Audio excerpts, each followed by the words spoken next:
Then a couple of words to all of you. Or a question first. How many investors are here? Okay. How many entrepreneurs are here? And I guess quite a few of you regard yourselves as both entrepreneurs and investors, right? Just a few words to the audience here. Don't miss the opportunity to mingle around after the pitch session. All of the pitching companies here are also exhibiting afterwards. So take the opportunity to meet with them and the other companies being here. A couple of words to and about the panel. I think you should introduce yourselves, the panel we have here for today.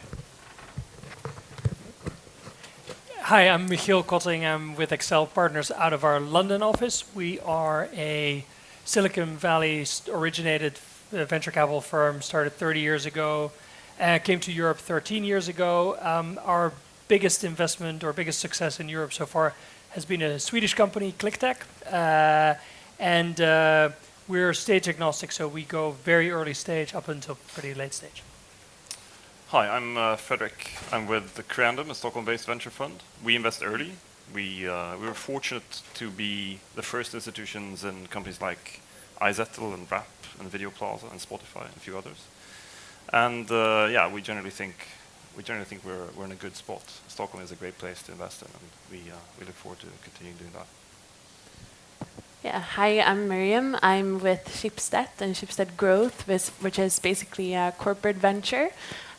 We have about 20 companies in our portfolio today that are currently growing, but over the years we've made investments in companies like Blocket, Hitta, Prisjakt, Lendo, etc. And we're still looking, so get in touch afterwards. Hi, I'm Daniel with Wellington Partners. We're a European venture firm that's been investing about $1 billion over the last 10, 12 years, primarily in early stage companies, both in hardware and software. I spend my time in the software and internet world. I started my internet career at Yahoo and then have been an investor for the last 7 years. And we've been lucky to be part of some great Swedish companies, Spotify, Readmill, Howdo, although a couple of them have migrated into Berlin, and some other great companies across Europe. Okay, thank you guys, and nice having you here on board. And last, then a few words to the most important people being here, the pitchers. Just have fun, be relaxed, you're among friends. Everyone here loves startups, so you can enjoy what you're doing. And take the opportunity to really suck in all the comments, the very brief comments that you will get from the panel. And speaking of brief comments, Ludwig will tell you something about the rules for the pitch. So we have pretty short of time, but the rules for the pitching competition now then. So it's going to be a 2-minute pitch, just 2 minutes. We will try to be strict on that, and just one slide on the big screen. And we will tell you when there is when 1 minute passed, and then when there's 10 seconds left of the pitch. And then right after the pitch, we have time for one question from the panel, and we have hopefully then also time for comments from the panel here as well. And we try to circulate the questions, and so everyone gets the chance to ask something.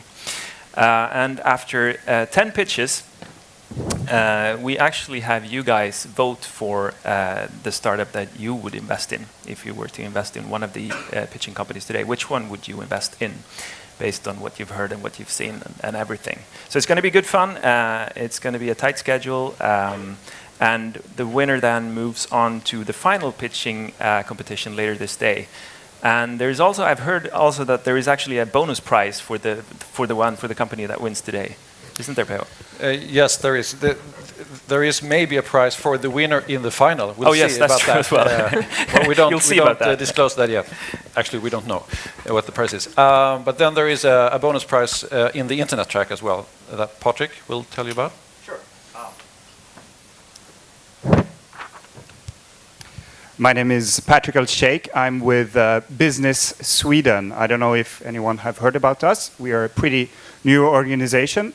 We are the result of the merger between Swedish Trade Council and Invest Sweden. And the result of that makes us, bringing investments to expansions much closer. And today we are very happy to announce that we are going to give a prize to the winner of this pitch session. The prize is a participation at Le Web, either in London or in Paris.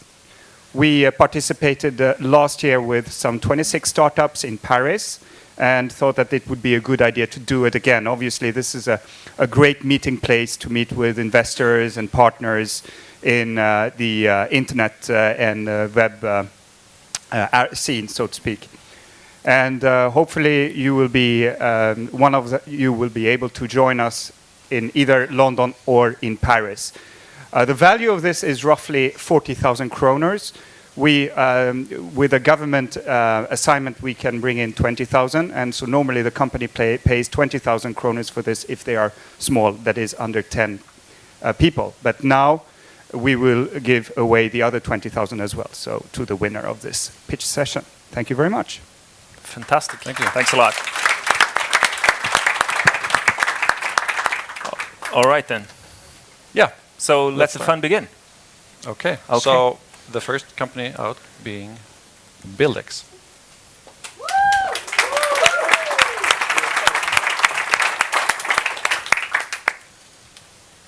Hello, everybody. My name is Ivan, and I'm a co-founder of Buildex, which is a regulated online market for building materials.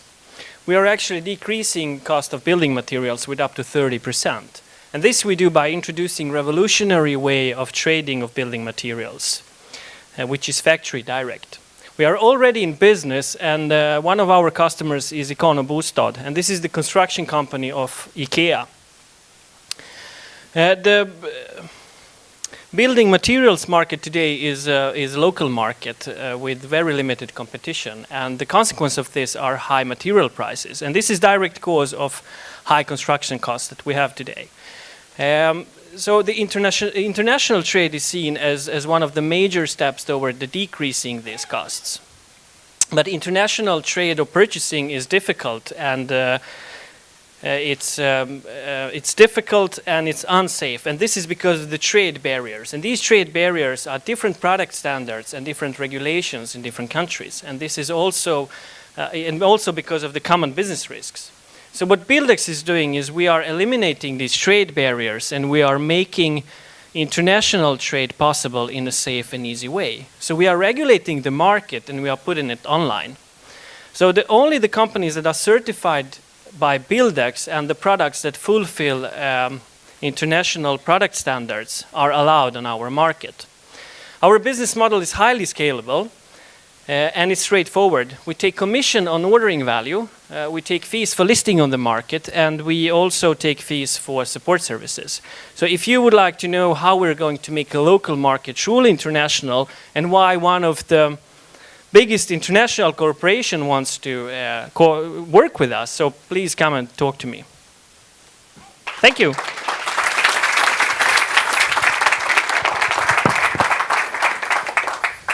So the panel, do you have a question?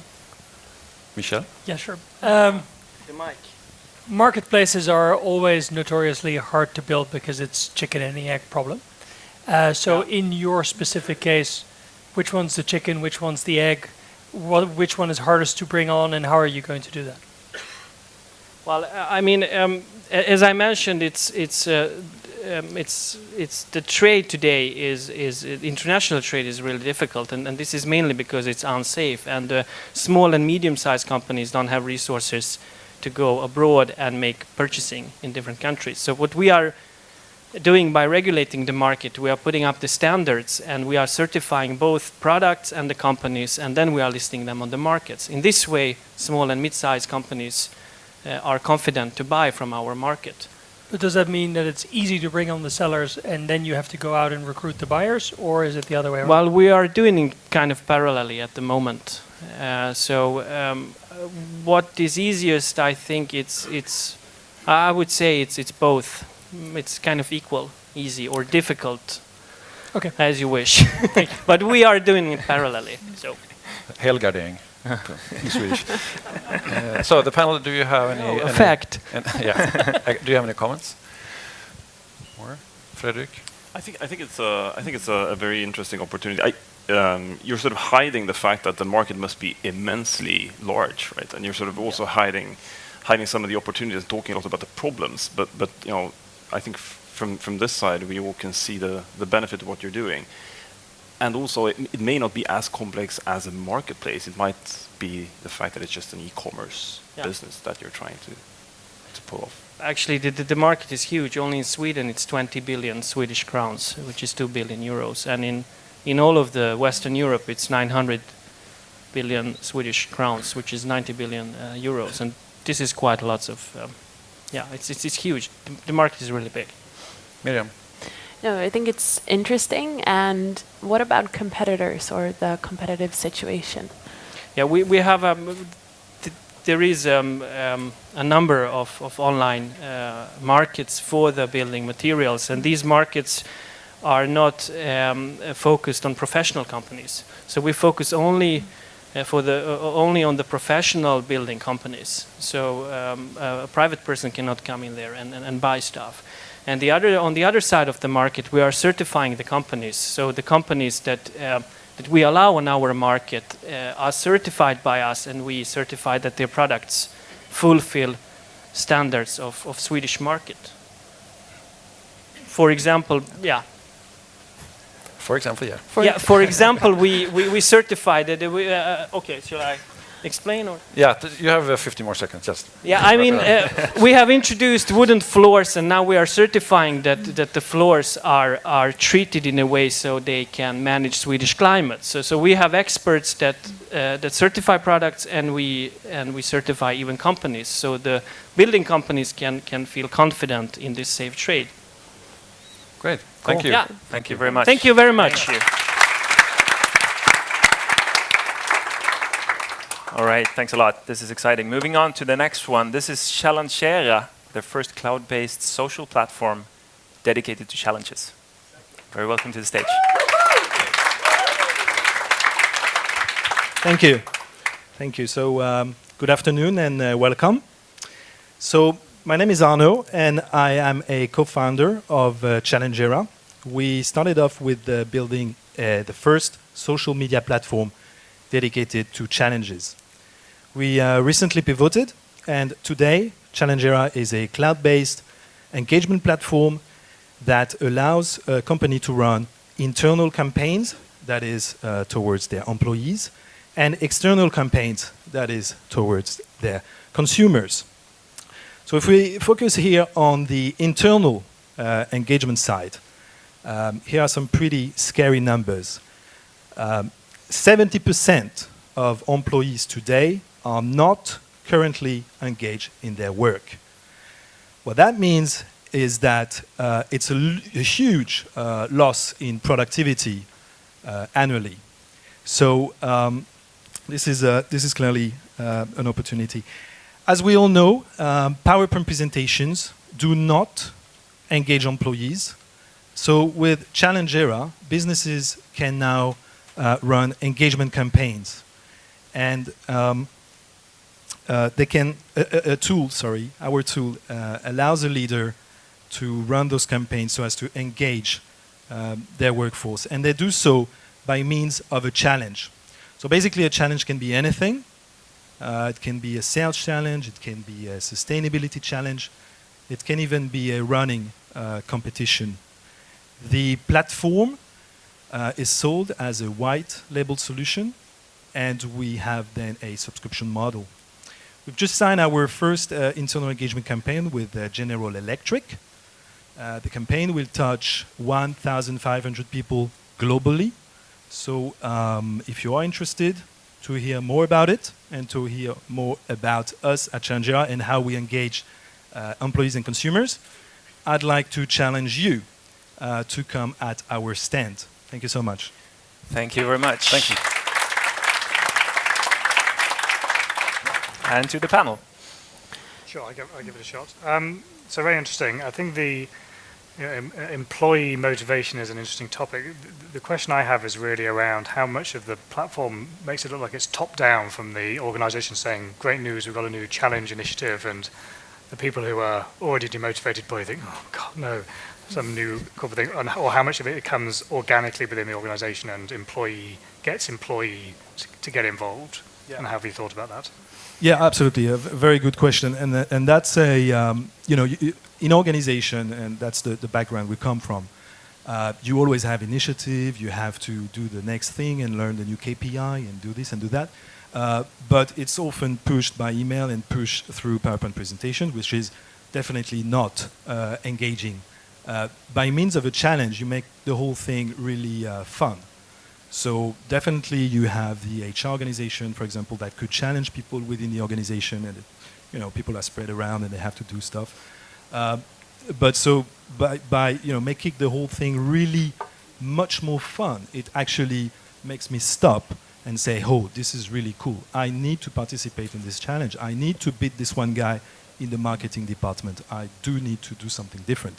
So then people, if I go into the technicalities, they would upload proofs and stuff, and the content generated will allow everyone to get excited by the initiative.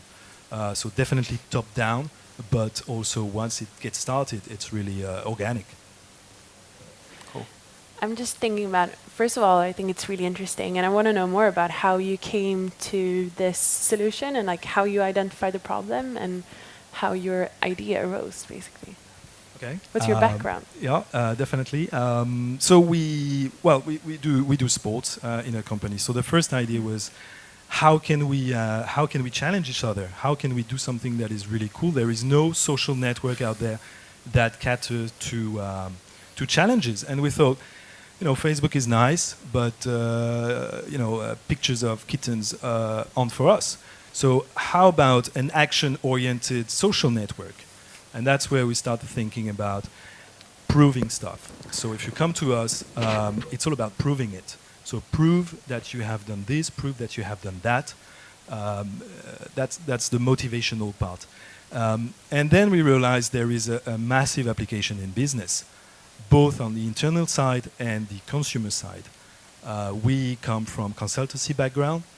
And as I said before, we were teaching companies to implement new strategies, and well, a new strategy is cool. You go to a workshop, it's all fine, it works fine, but then you go back to the office and it's business as usual. So you come up with plenty of tools to excite people and do this and do that, but at the end of the day, people are still busy with what they have to do, and therefore it's very tricky to engage people into the next initiative. Okay, thank you. Thank you so very much. Thanks. And come to see us. The next presenter is Giveo with Tommy Cow. Please, Tommy. Thank you. So imagine you're an SME and you want to create new marketing material. Today you basically have two options. You either try using the standard templates on your computer with very mixed results, or you go to a professional graphics designer and you pay a lot of money. And we all know we typically hate both those options. So today we present the third solution, an online software that allows any user to create professional graphic materials directly in their browser.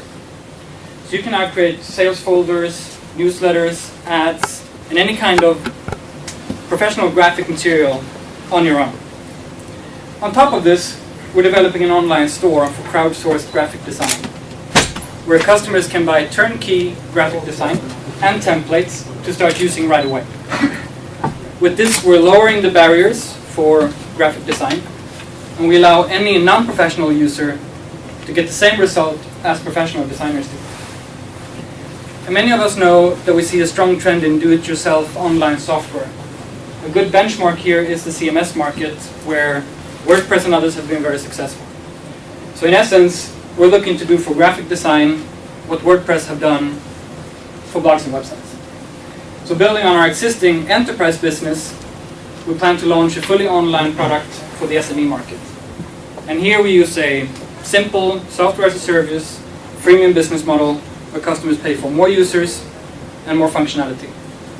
And we combine this with enterprise partner sales and the revenue share model with designers. So to sum up, we see a strong trend for self-service graphic design. And we now want to move into the SME market.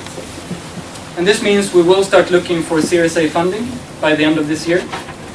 And with this in place, we're confident that our solution can truly start changing the way you and I consume and use graphic design.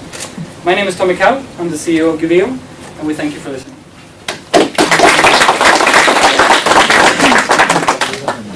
So Jay, the question. I've been involved in a lot of SMEs, and I don't know that this problem is the most important problem to fix. If you have an Apple, it works pretty well, and you can go to 99 Designs. I mean, there are a lot of other ways to solve this problem. Why is yours better? The way I've solved it before is 99 Designs, which is awful for the designers, but lovely for the rest of us. I talk to people's neighbors who do design. They use InDesign and they fix something for 3 hours and it works okay. Yeah. Why would people do this? Yeah, so what our online software does is they give you an actual tool to do the changes, the editing, and the further creation from your graphic profile on your own. So we're cutting out the dependence on graphic designers when you've done the first version. So we have a system that turns around your graphic design into multiple templates for any kind of PDF or print-ready material. So you don't have to go back to your friend. So we're sort of cutting in between the heavy InDesign user that pays a lot of money for the expensive software and the end user out there in the big organization or in the early startup that don't know graphic design. And the difference between us and 99 Designs is that the stuff from 99 Design still comes in a professional format. I cannot use it if I don't have some of the software. Thank you. Jarkko, comment? I was also thinking about there clearly a lot of freelance networks and outsourced models. So, but if you are really trying to cut the whole, I don't need a graphic designer type of value prop, so that might work. Because SMEs are not too good to pay me. Alex? Yeah, so my concern, I guess, is there someone with the right talent inside these SMEs to make use of this tool? The reason we hire graphic designers is because they're the professionals for doing the whole process. So it seems attractive to divide the process up, but it only works if we can find people inside the organizations, in the customer, who can actually do the job. Jay, last short comment. Yeah, I think I need to know more about your focus, your go-to-market. Who is it who's actually going to buy this first, right? In the first few. Because I think all of us are sort of circling around. Who is it actually that's going to buy this and who actually needs it? And what kind of, what are your qualifying questions to that customer in order to make sure that they are the right one to focus on for you?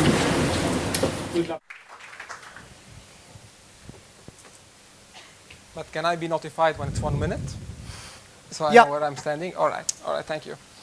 So OpenRatio is a category leader in enterprise mobility. We are for mobile what Episerver is for the web. Right now we see enterprises, they want to move their processes into mobile. Agencies, they want to upsell their clientele with a mobile offering. Different verticals in different markets, they want to upsell their clientele into a mobile offering. But we have a problem.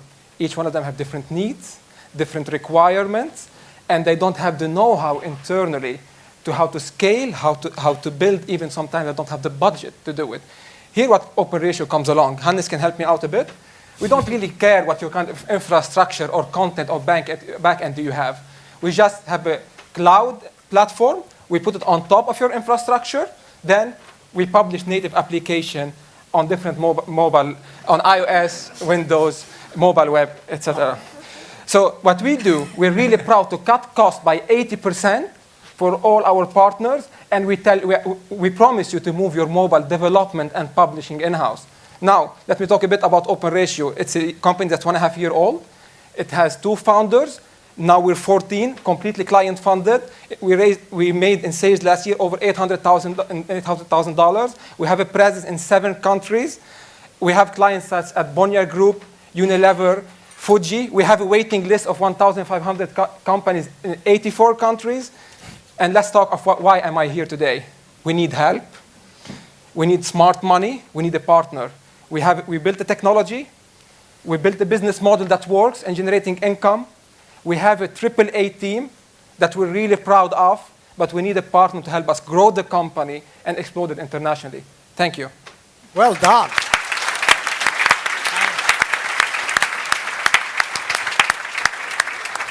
Okay, so who of the smart panelists wants to take this one?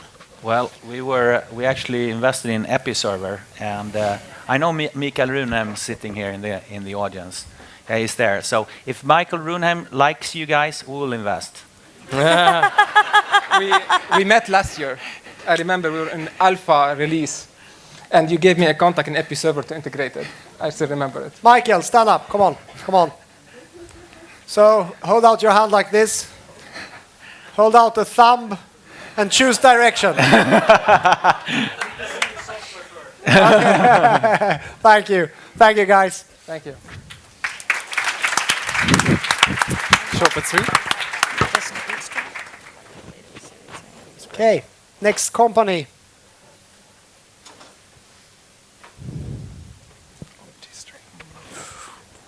All right, I'm actually an engineer. My name is Anders. I'm CEO and co-founder of OptiString. OptiString is about solar energy. And as you know, the panel manufacturers are having really hard times. And that is what OptiString really is about, solving their suffering. Now inverters are needed in the systems to convert DC from the panels into AC for the power grid. The panels, they have become commodity. And what adds value and differentiation is the electronics in the systems. We do a smarter, lower cost, patent-pending, module-level inverter technology that's ideal for integration onto solar panels. We can increase the energy harvest with up to 25%, and we improve the safety in the system. What makes us unique is 99% efficiency and below half the cost of our competitors. Now getting back to the customers and their problems. The panel manufacturers need to add value and differentiate their panels. And they need to make them safety compliant. Buying and integrating our inverters solves all of this. And at the same time, they get higher margins. We have good traction with top 10 players and are in serious discussions on joint development deals. About 20% of the market, or 50 million panels in 2016, need boxes like this from us to a value of 2 billion euros. So we're seeking 2.5 million, and that will take us to black numbers in 2015. So join us in driving this smart inverter segment and in helping the panel guys to sell their stuff and to actually make money doing that. Thank you.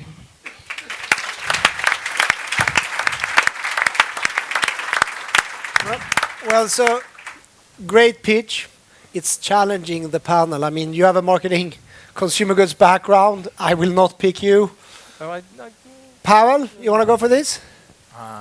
The only thing I know about solar is that it's very dependent on different kinds of subsidies. Yeah, that's right. And without subsidies, I think the industry would not work right now. It's changing, and are you contributing to that it's changing, or like? Yeah, absolutely. We're lowering the system cost and the inverter cost, and it's right. It's driven a lot of with subsidies, but the subsidies is shifting around. So Germany is cutting back, and then for example, US is growing, Japan is growing. So by going to the major panel manufacturers, we're getting the whole global market in one place. And Harry, actually, no, it's just sorry. Hello. The big Chinese, the Yinglis and the GCLs who've been eating everyone's lunch here. I know you mentioned patent pending, but they're all moving into inverters and they're doing it at incredibly low cost. How do you avoid being eaten by them? It's actually them we're talking to. We want to sell to them. Right. And they don't really have any electronics background, so we're hoping that we can keep the value on our side. Be careful. Excellent. Thanks so much.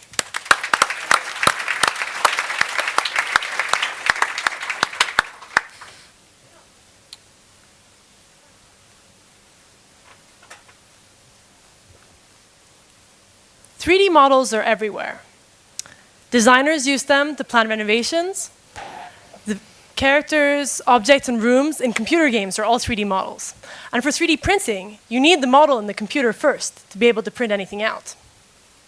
But today, making those 3D models is really hard.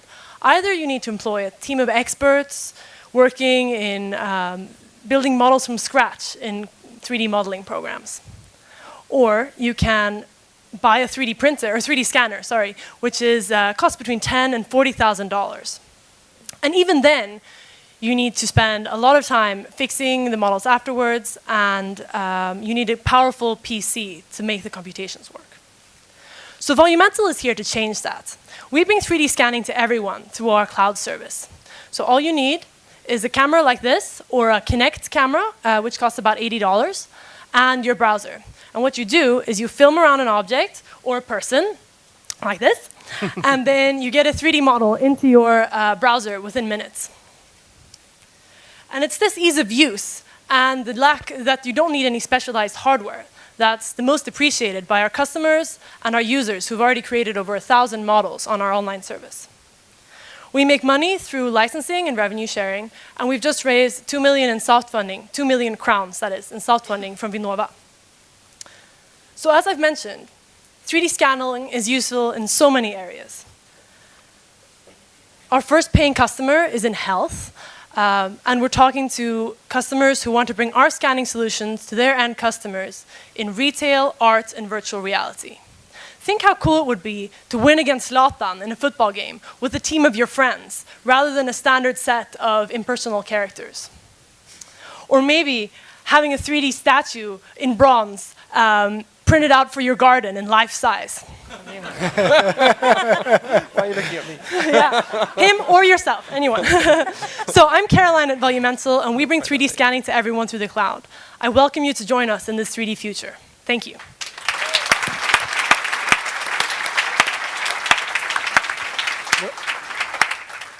Well, this is obviously deadly cool. And what you should know in the panel is we have one good student here who really wrote a proper email beforehand saying what he wanted to talk about.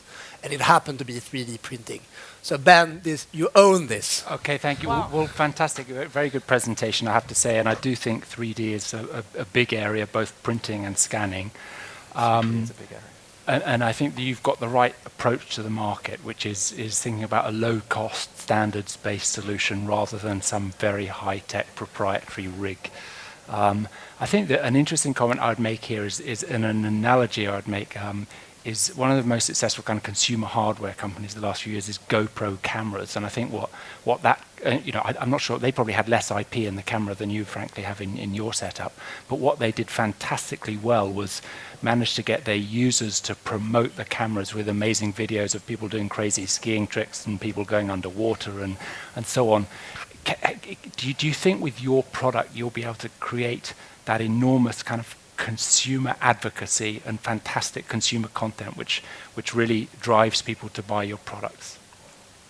I think so. So right now you can 3D scan around people and all this type of stuff and get 3D models in your browser, which you can share with your friends, embed in web pages, and soon also 3D print directly from our site. And I think that's the kind of thing that people will say, oh, check out this cool action figure of myself, or post it to Facebook, all this stuff. So I do think that can happen, definitely. And if you want to help, we can 3D scan you and you can post it to your Facebook page. Fantastic. Excellent. Thank you. Thank you very much. Okay, the final company.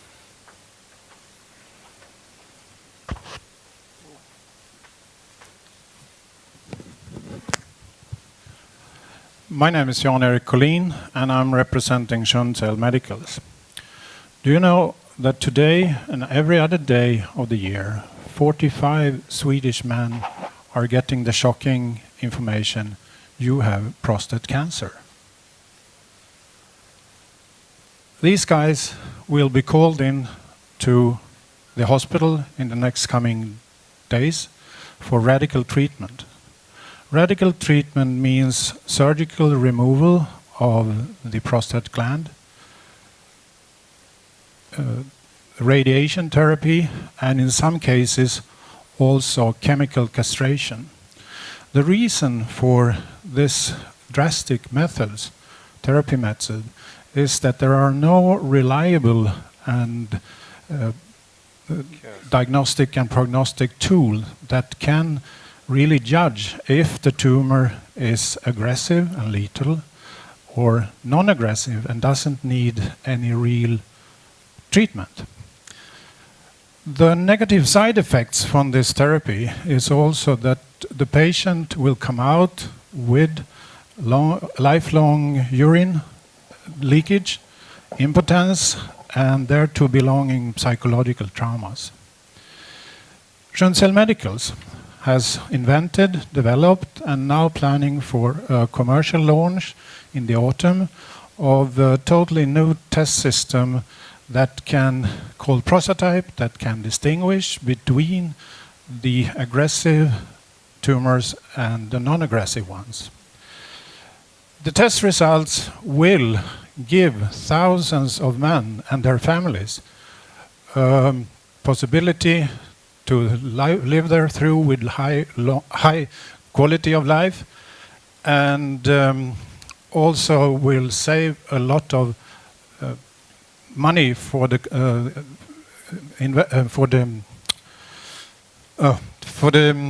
healthcare systems in the countries this test will be introduced in.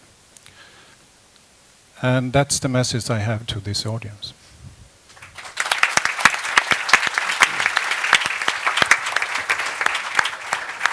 Well, thank you so much. That was a grim message. Per Jörgen is just turning 50. Yeah. I mean, we can all see where this is going to go. So, Sitar, I want you to comment on this because it's less emotional for you. I want you to comment on the business, but also if you have any ideas how it would be possible to present this without everybody breaking down in like emotional despair for the future. Actually, I think using people's emotions is actually a very good thing. I think the way you presented it was good. You should probably even go further and say that you probably know someone who's had prostate cancer and has been hurt by it. And I think that works really well. I think emotional pitches and storytelling are actually a great way of getting people interested in your company. The fact is that here in Sweden right now there are 75,000 men living with prostate cancer. So many of you, I can imagine, in the audience here know one or perhaps another one or have some relatives that have been caused by this illness, because it is the most common cancer form by men. More than 30% of the men cancer is prostate cancer. Yeah. I have to say, and since most tech events are so heavily male, you have a great audience, right? They're all your customers or potential users. So, thank you so much.